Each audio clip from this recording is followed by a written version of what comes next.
Hello, my Bill 5000 Nation. How's everyone doing today? Hopefully, everyone's having a great day. If not, hope it gets better from here. We are back with another Lazy Masquerade. This one is titled 10 Most Sadistic College Hazing Pranks, Initiation Rituals of All Time. That it intrigued me. I went to college, but I mean, it was to Ohio University, so I didn't get hazed. Worst case scenario, janitors gave me dirty looks. That was about it. I'm intrigued. Let's go ahead and get into today's story. Go ahead, turn them last time. Put on something comfy. Cuddle up with someone special. Let's get talked out of ever going to college and having someone beat us to death just because we want to join their club. Let's do that. A staple mark of college life in the US and several other countries are fraternities and sororities. Sad but true. These student and alumni-led institutions vary in numerous ways, though the process of becoming a member almost always includes a period of pledging. During this Pledge weight. Oh god. I would not want to ever be I don't know, I kinda would. Locked up individual. It's fine. It's okay. I'm fine. I probationary period, the pledges often have to go through a number of hazing rituals. yes. However, when organized by immature or even drunk students, these initiations can quickly get out of hand, with pledges being asked to perform ridiculous, humiliating, and sometimes dangerous tasks. Deadly. Here are 10 examples of Just go ahead and say it. Deadly, stupid, butthole hurting. extreme hazing that went horribly wrong. Number 1.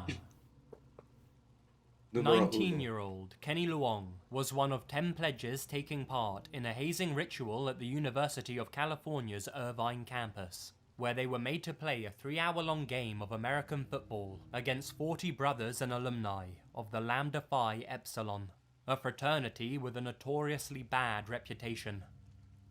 The game was played without padding, helmets, or any other form of protection, and during the course of the hazing, pledges were forced to do ridiculous things, such as jumping in the air and landing flat on their chests, without being able to use their hands to break their fall.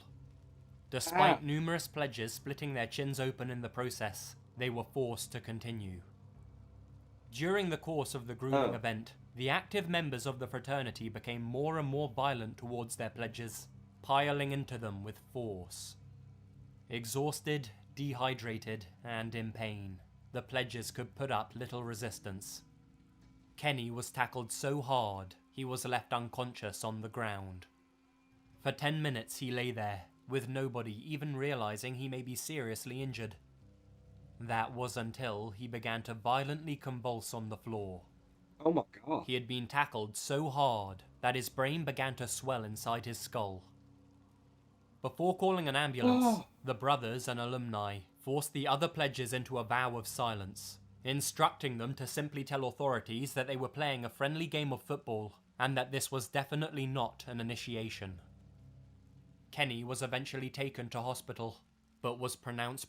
I've been like, fuck you, bro. No. No. So you can do that to some poor motherfucker later on? No, fuck you.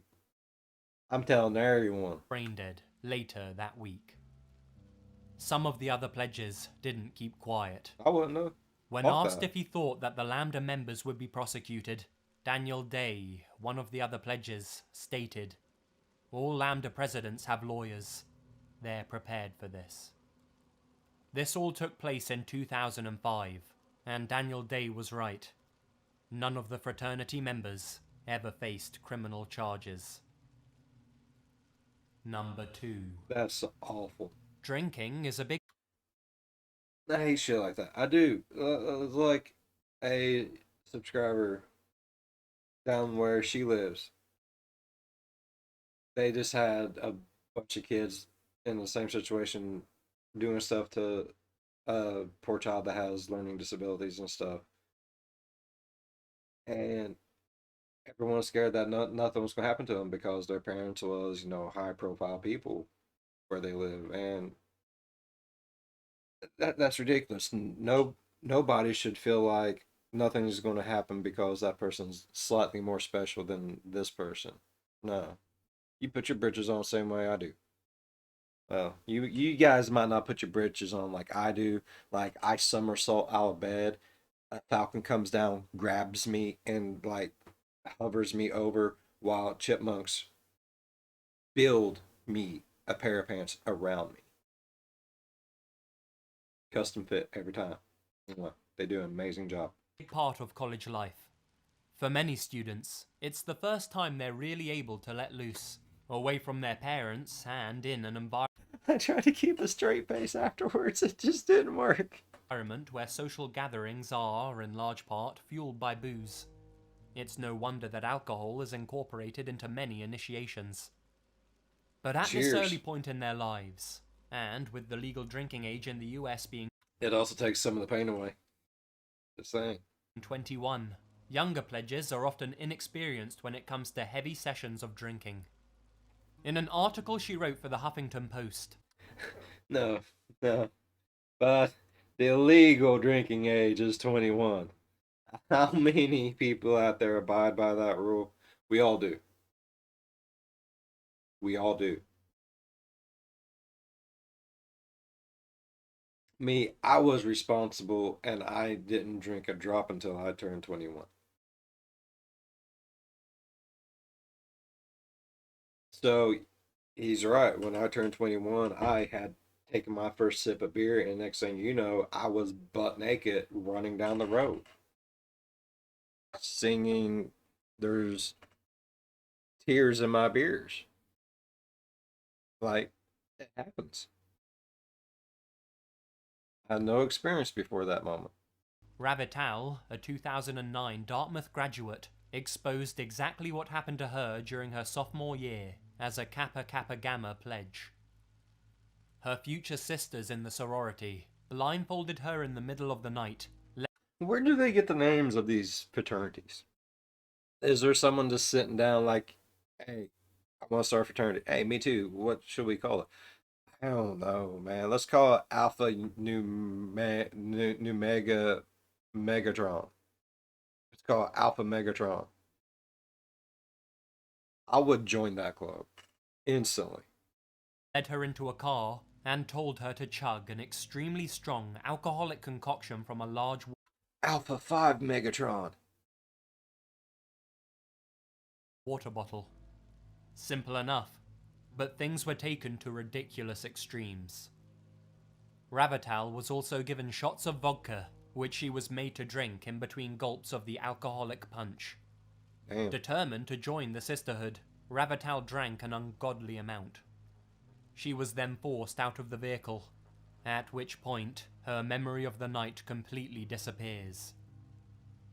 She awoke in the intensive care unit of Dartmouth Hitchcock Medical Center with a .399 blood alcohol content. A .4 blood alcohol content level is almost always fatal, resulting in a coma swiftly followed by brain death. In Ravital's own words, I was literally one sip of alcohol away from dying. Her body was also covered in cuts and bruises, suggesting that even more happened to her after she blacked out. Number 3. Anything could have happened to her, man. She could have been assaulted. She could have had someone beat the shit out of her. She could have walked out and got hit by a car. You know what they say? God loves drunk people. Drunk people don't get hurt. Like you ragdoll. Like I've seen it.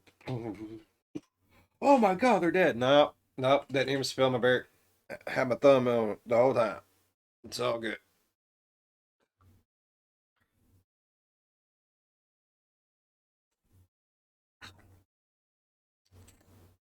Beer fixes everything. Where are we going next? I've seen it. I've seen it.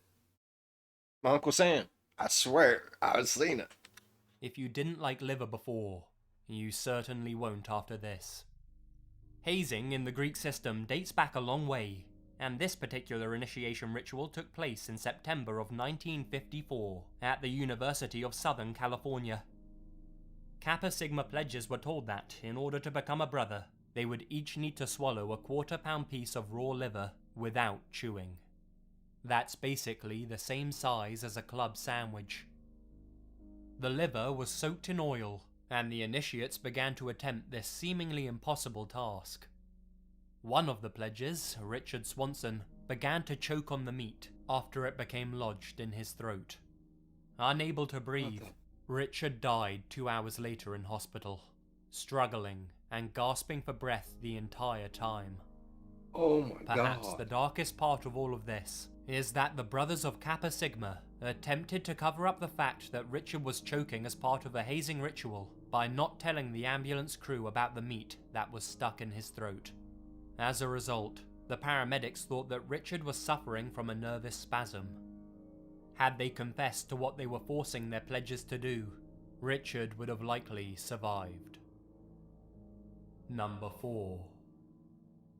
Another case of sorority hazing gone wrong now, showing that female pledges are pushed to the same extremes as their male counterparts.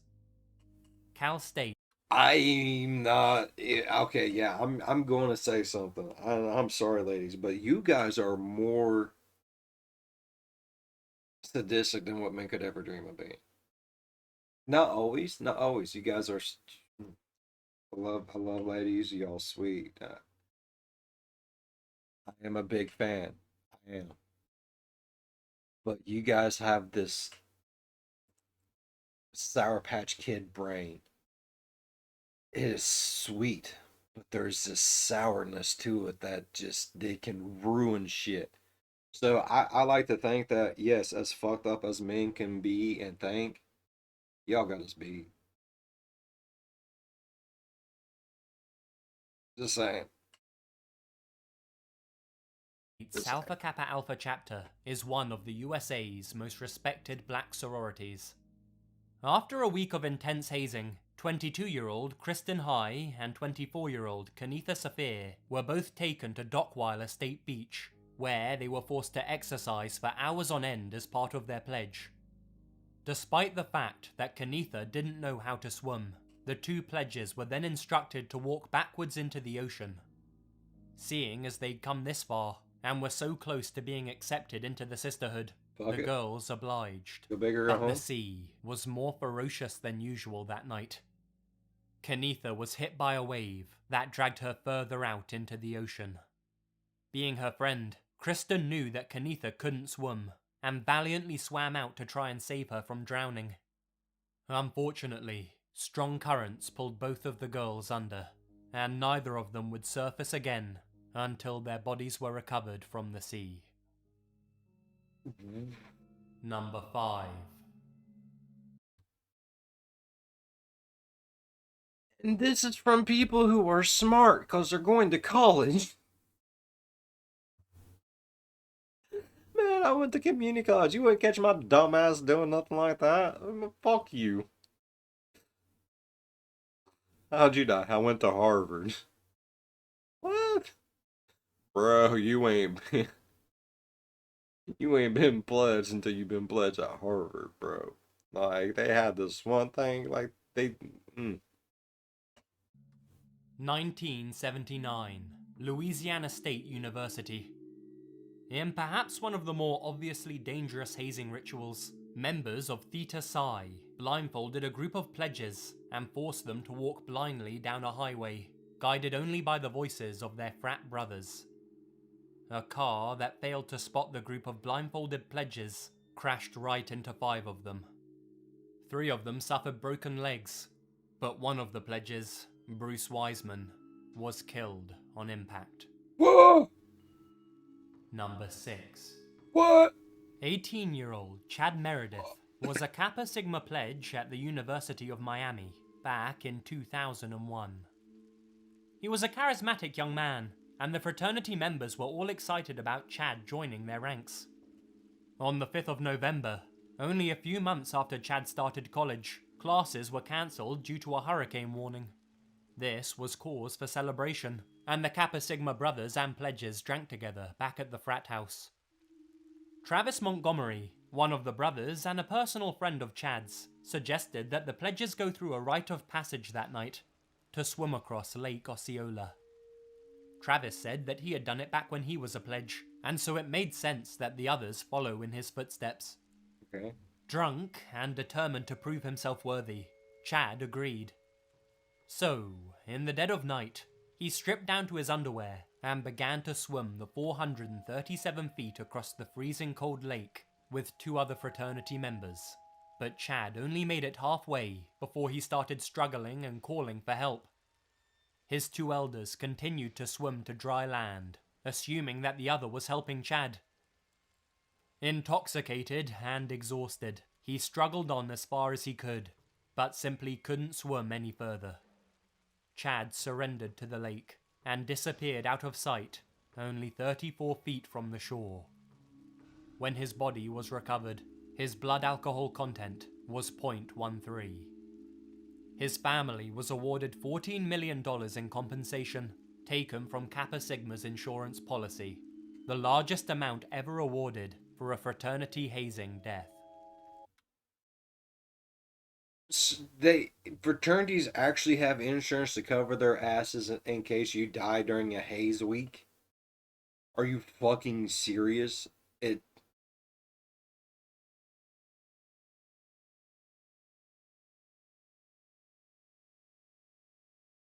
I'm happy my dumb ass didn't get into a good college. Man, fuck that. I might not be here. Number 7. 7. Robert Champion, a skilled musician, was a Florida A&M University drum major and a member of the school's marching band. Robert had aspirations of becoming band leader. The only problem was that in order to even be considered for a leadership... Dude out there jabbing that big old shiny metal stick. Love to be that dude.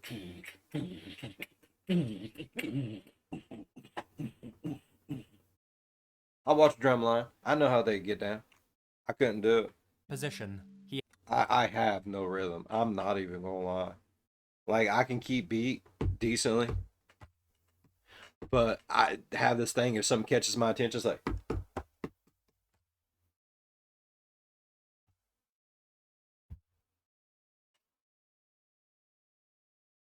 And then I try to play what they're playing, and then it gets all fucked up. I couldn't do it. I couldn't. He had to go through... So it's not the fact that I don't have rhythm, it's the fact that I can't keep rhythm. There we go. An initiation to prove his worth, just like all of the other band leaders before him. This ritual was called Crossing Bus C. He would have to walk from one end of a parked bus to the other, all the while being punched, kicked, and hit with a variety of objects by the other members of the band. As strange as that might seem, it was a band tradition, and Robert decided that the pain would be worth the reward. As he walked down the aisle of the bus, pushing through the other students in the aisle, Robert didn't anticipate just how violently his fellow bandmates would beat him. He collapsed before he even made it to the other side of the bus, and died as a result of soft tissue bleeding. Robert's family received $1.1 million and an apology from the university. The band was suspended for little over a year. Holy fuck! Number 8. At Monmouth College, New Jersey, 5 pledges of the... All to be the dude with the metal sticky thing? This motherfucker died? Holy shit, how badly did his bandmates hate him? What did they use? Trumpets? Bassoons? Zeta Beta Tau fraternity were taken out to a sandy beach on the Atlantic Ocean and made to dig symbolic graves in the sand, each of them 6 feet deep. They were then told to lie in the graves whilst their frat brothers covered them in sand, effectively burying them. However, things quickly got out of control, as the symbolic grave that William E. Flowers was lying in started filling with water, became a real one after it collapsed in on him, causing him to inhale heaps of sand and cutting off his oxygen supply. The other frat members were unable to dig him out in time, and William died of asphyxiation. I was thinking he was going to fill up with water and he was going to, like, piss himself. I didn't know he was going to die. Does anyone live when they go to college? How the hell do we have college students? They're all dying because they want to. And I mean, they probably legitimately don't want to, but don't join fraternities. It's awful. Number 9. We're not. Men of Honor was an unsanctioned underground fraternity at Virginia State University. As part of an initiation rite, 7 pledges were made to link arms and attempt to cross the length of the Appomattox River without separating. However, the members of Men of Honor hadn't realized that the river had swelled considerably since the last time this initiation had been conducted. The current was also far stronger. It didn't take long before the 7 pledges were swept downstream. 5 of them were instantly rescued by the other frat members, but 2 of the pledges, Marvel Edmondson and Ewan Holmes, weren't so fortunate. They were swept out of sight. 2 days later, their bodies were recovered from the bottom of the river. Does anyone live? 4 of the unsanctioned fraternity members were found guilty of involuntary manslaughter and hazing charges. 2 of the men were sentenced to 5 months in prison, 1 for 12 months, and 1 for 14. Number 10. Admittedly, this last one isn't college-based, but it is an initiation into a fraternity of sorts, the Freemasons, and it is quite morbidly interesting. All You've right. probably heard of the Hold on, but because you just now got my full-on attention. Let's learn about some Freemason shit. Freemasons, but don't really know much else about them. They're a highly secretive society. The particular Masonic lodge where this took place followed this code of secrecy. But after this incident and a police investigation, the general public was able to catch a glimpse into some of their activities. As part of an initiation ceremony, William James was told that to become an official member of the club, he would have to sit still in a chair at the lodge, whilst a senior member shot tin cans around his head. The tin cans were arranged, and William nervously assumed his position. Little did he know that all of the other members were in on a little secret. The gun they were going to use to shoot the tin cans was loaded with blanks. Several other members stood around William, planning to knock the tin cans down around his head to make it seem as if he really was being shot at. However, things took a horrible twist when the 76-year-old shooter mistakenly pulled out the wrong gun from his pocket. A gun that was loaded with real bullets. The elderly World War II veteran was well known for carrying a licensed firearm, and got confused when it came time to pull the prank. He fired at William, hitting him square in the face, and killing him instantly. Freemason leaders say that this particular lodge was not officially tied to the Masonic organization, and deny that any of their rituals involve the use of any kind of weapon. He definitely a Freemason now. He's free from this mortal realm. Oh, well, damn, Charlie. You know better than give me the fake gun in my right hand. You know that's where I keep my good gun. You gotta hand me the fake ones in my left hand. That way I put on my left side. That way, when you know, man, Darla told me I should have left my gun at the house today, and I said no, baby. No, I'm just gonna leave it in my glove compartment box. That way it's with me. That way when it's all done over, I just put it. And here my dumb ass forgot to put it in my glove compartment box. Oh God, Charlie, what are we gonna do?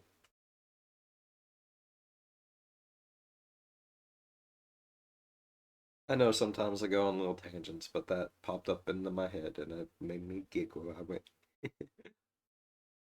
Charlie, what do we do now? They're going to disband us from the whole Masonic temple. Cut all ties with us, Charlie. I know they are.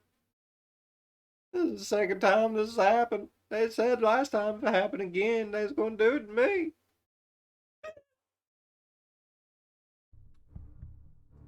Oh, that's the end of the fucking video.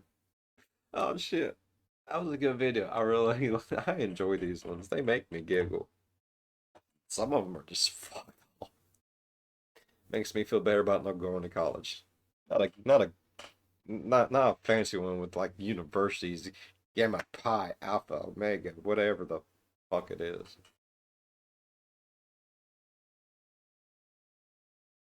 Alpha 5 Megatron. My own frat. There we go. Alright, if y'all enjoyed today's video as much as I did, leave a like. Leave a like. Leave a like. Oh, for the love of God, leave a like. Oh. If you're a fan of the spooky, scary, strange range, think about subscribing. As always, be good on one another. I'll see you in the next one. Bye bye. And I'm sorry, but most of the Masons I know, they all carry guns. They should have known. They should have known it was going to happen. It should have. Dude, I don't think there's a damn one of them that don't have like 4 guns on them at all times. The only one of them you're going to actually know about.